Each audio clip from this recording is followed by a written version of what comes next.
Assalamualaikum warahmatullahi wabarakatuh. Perkenalkan, nama saya Widya Ginati Jamil. Saya dari kelas A2, Prodi Informatika.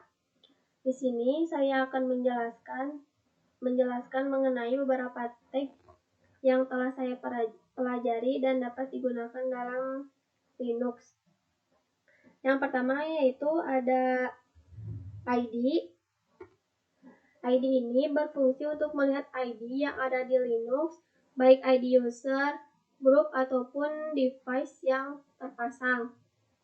Lalu, perintah yang selanjutnya yaitu untuk melihat identitas mesin. Di sini kita dapat gunakan perintah hostname. Hostname, uname, dan uname strip A. Nah, hostname ini berfungsi untuk menampilkan atau mengatur nama host atau nama mesin dari sistem yang kita gunakan. Di sini nama mesinnya yaitu Debian. Lalu ada uname.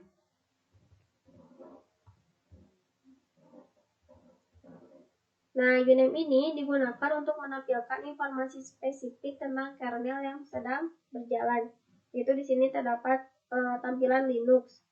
Lalu ada uname strip A digunakan untuk menampilkan informasi lengkap tentang sistem operasi yang sedang berjalan.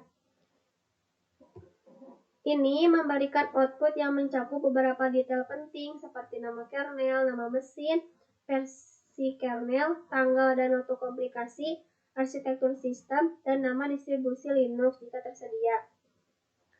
Nah, untuk perintah yang selanjutnya yaitu untuk mengetahui siapa yang sedang aktif, kita dapat menggunakan perintah W.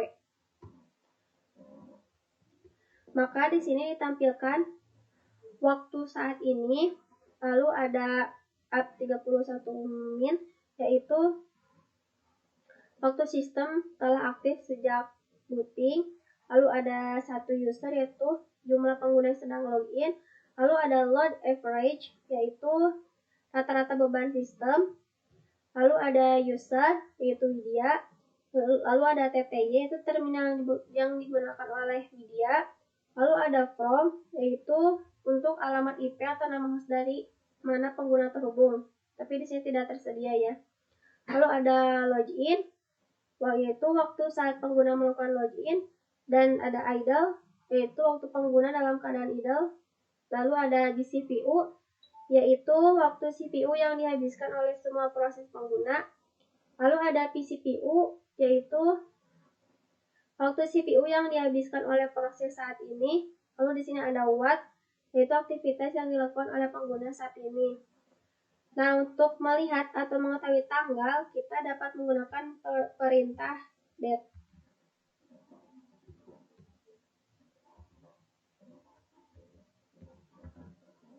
Maka di sini akan ditampilkan tanggal 8 bulan Juli, hari Sabtu, pukul 17.09 waktu Indonesia Barat tahun 2023. Nah, untuk melihat kalender, kita dapat menggunakan perintah call. Maka akan ditampilkan kalender di bulan Juli.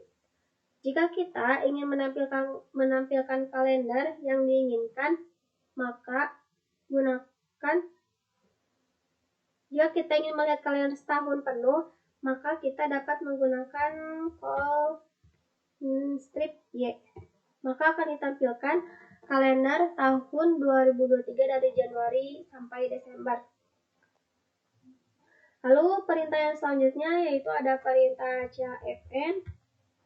CFN ini berfungsi untuk mengubah informasi pinjer kita.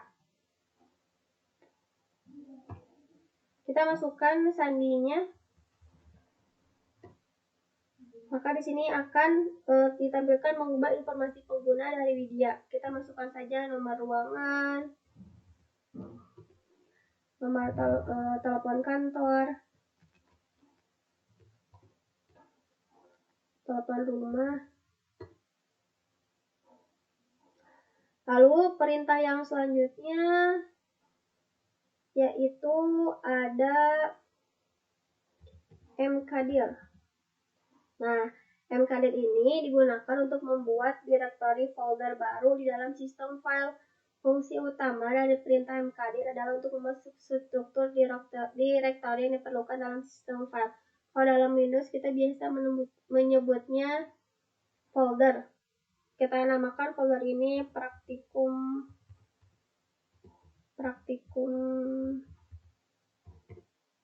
SO. Lalu di sini ada rmdir juga. Rmdir yaitu berfungsi untuk menghapus direktori. Jadi jika kita menggunakan rmdir maka praktikum SO tidak ada, jadi udah dihapus gitu dari direktorinya.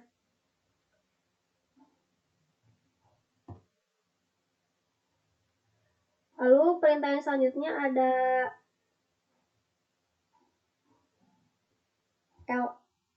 main ls. Nah, main ls ini digunakan untuk membuka manual atau dokumentasi resmi tentang perintah ls di Linux. Ketika kita menjalankan perintah main ls, maka akan muncul panduan atau dokumen resmi mengenai perintah ls dalam terminal. Manual ini memberikan penjelasan detail tentang penggunaan perintah ls dan opsi yang tersedia beserta contoh penggunanya.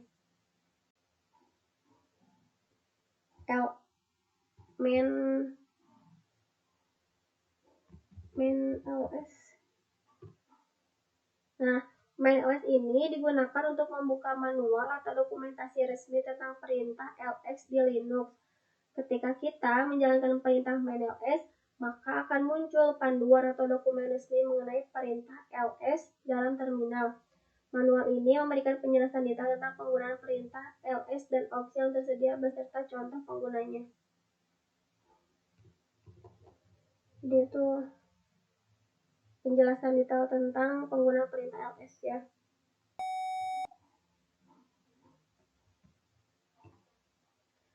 Perintah yang selanjutnya yaitu ada ls.